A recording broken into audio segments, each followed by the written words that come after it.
Beneath the calm, shimmering waters of a Georgia lake lies an entire city.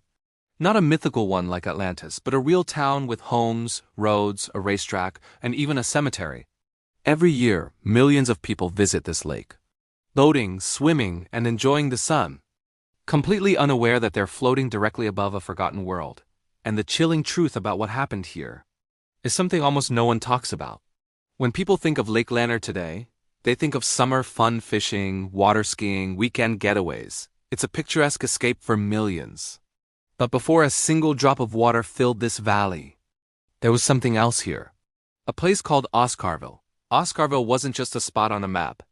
It was a small, thriving community. It had farms that stretched across the rolling hills, bustling local markets, churches where families gathered on Sundays, and homes where generations had been born and raised. It was a place with a soul, built on a foundation of community and history. Then, in the early 1950s, everything changed. The United States government, in its push for progress, decided to build a massive reservoir. The goal was to supply water and electricity to the rapidly growing city of Atlanta and surrounding areas. The project was called the Buford Dam, and the body of water it would create was to be named Lake Lanier. The plan? Flood the entire region, including the town of Oscarville. On paper, the process seemed straightforward and orderly. The Army Corps of Engineers was tasked with buying up all the land, compensating the owners, helping them move, and even relocating the cemeteries. It was presented as a necessary step for the greater good of Georgia.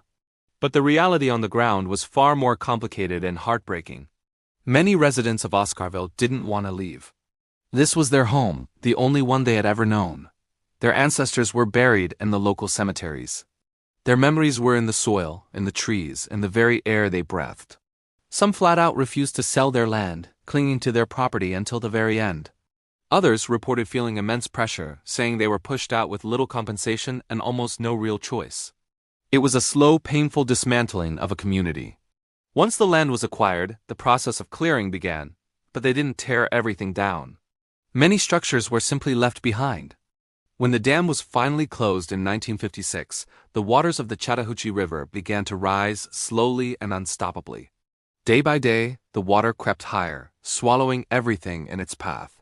Homes, barns, churches, bridges, they all vanished beneath the surface. Even parts of the old community racetrack were submerged, its faded lines disappearing into the murky depths. Oscarville was erased from the map, drowned by the very progress it was sacrificed for. To this day, Lake Lanier hides its past just below the surface.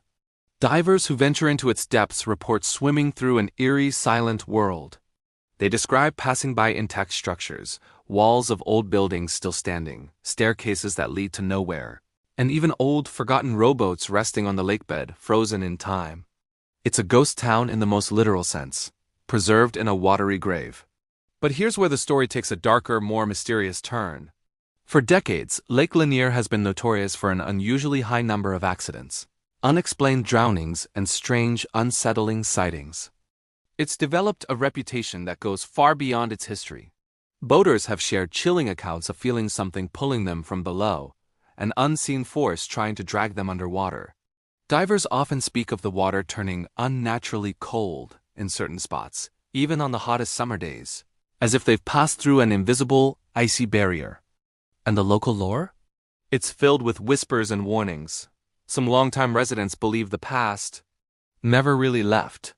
They say the restless spirits of those who were forced from their homes still linger, tied to the land that now lies at the bottom of the lake.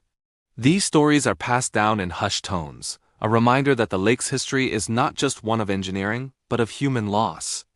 The mystery deepened in 2011 when advanced sonar scans of the lake floor revealed something astonishing.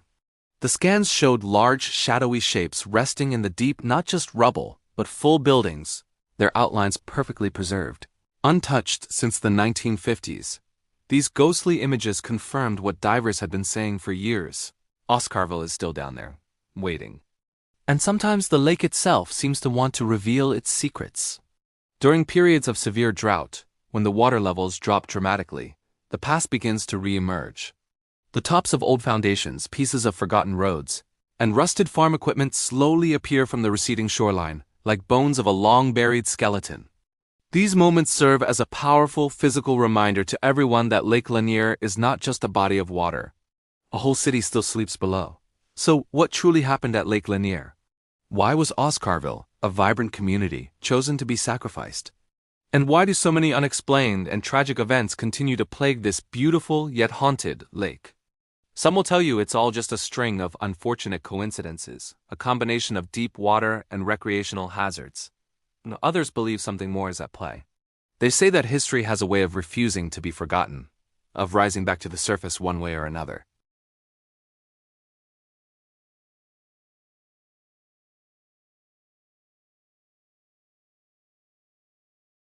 If you want more deep American mysteries just like this one, hit that subscribe button because the next story we're diving into is even darker.